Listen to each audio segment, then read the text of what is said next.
probably an extremely long 3 weeks.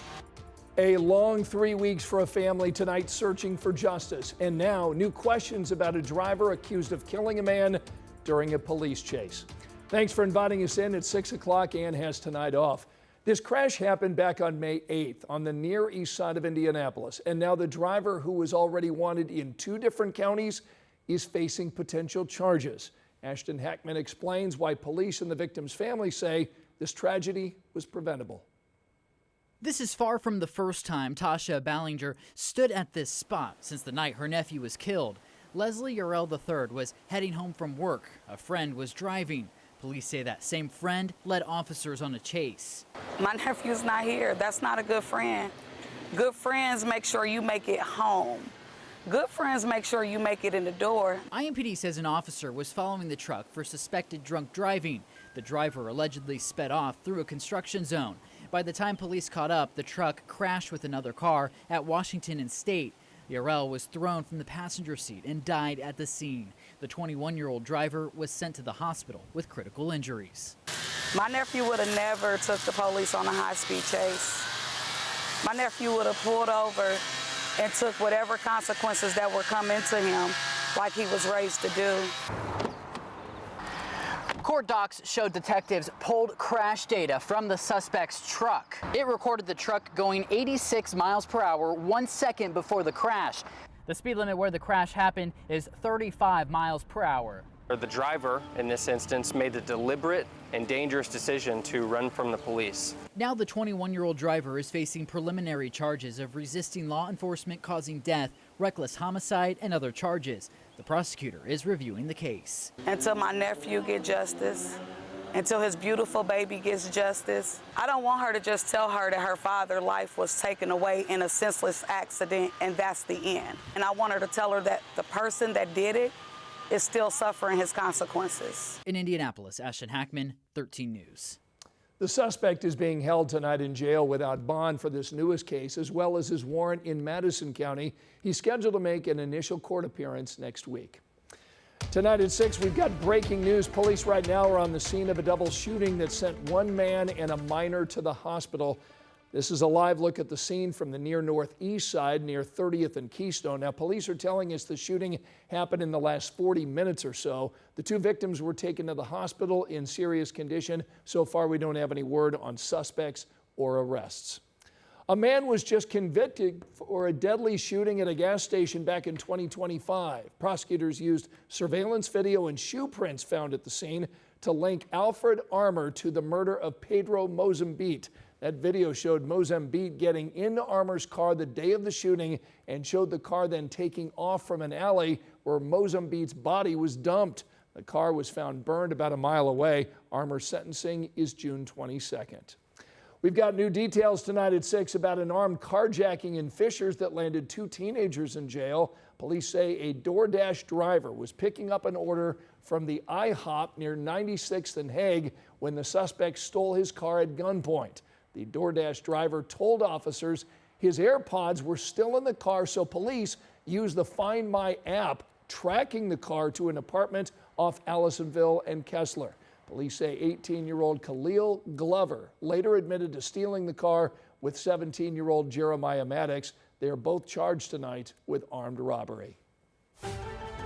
Spectacular day outside here in central Indiana. It is a beautiful Thursday night. I'm glad the rain is gone and the temperatures are going up. Got a chance to swim with some of my grandkids today, which was really nice. Okay. I mean, being outside at all in this weather. Yes. And we've got more of this to come, right? I mean, you're going to copy and paste it for quite a while. We'll change some things, here and there. We'll maybe adjust the low temperatures a bit. We'll ease off of the humidity a bit. So those are all good news. But I think overall, what you see is what you get. There's a live picture right now from the Speedway and looking pretty good.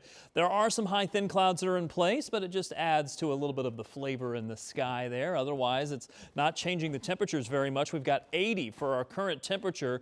We made it up to 83 today, I believe, and temperatures now starting to ease back down, so the 80s will turn into the 70s over the next few hours. The pattern here is one that will stay with us for at least maybe 3 or 4 days and not ease up very much even next week. You're going to notice showers and storms to the south and west, high thin clouds over parts of Indy. That is going to stay with us. So what you see is what you get in the next few hours. Your temperatures will drop into the 50s. Rob, thanks so much. Clergy in the Martindale-Brightwood neighborhood say they are being denied a meeting with Mayor Joe Hogsett to try and stop a proposed data center. But our Rich Nye was listening as they spoke out this afternoon. This is the site of the proposed Metro Blocks data center at 25th and Sherman.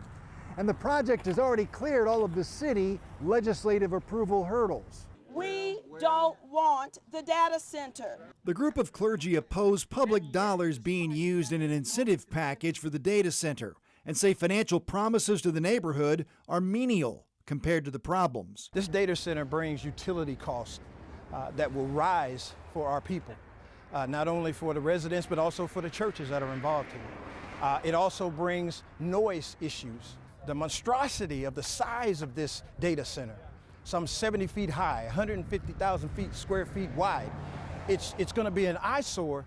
Opponents have filed a civil complaint for a judicial review of the zoning approval process. The clergy want the mayor to stop the project. A city spokesperson issued a statement.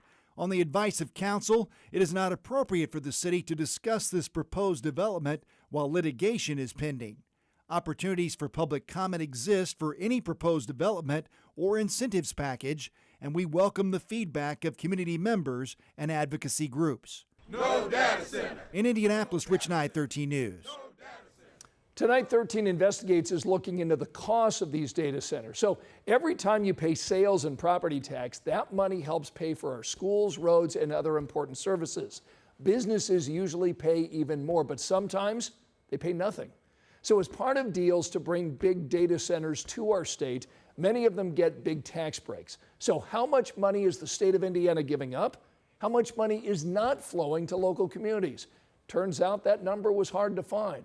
An economic watchdog group started asking some questions, and they discovered Indiana was not reporting information it is supposed to reveal. That left Hoosiers in the dark about how much money they're giving up.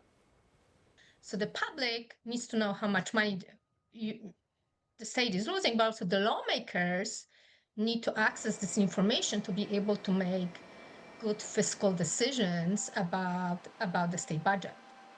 We are talking about millions and millions of dollars. For more than a year, our Alex Almanza has been reporting on the planning for these data centers, and now he's looking into the money. Coming up tonight at 11, Alex will explain why the state was not reporting that information correctly, plus why it should be easier for you to now see what data center deals are costing your community.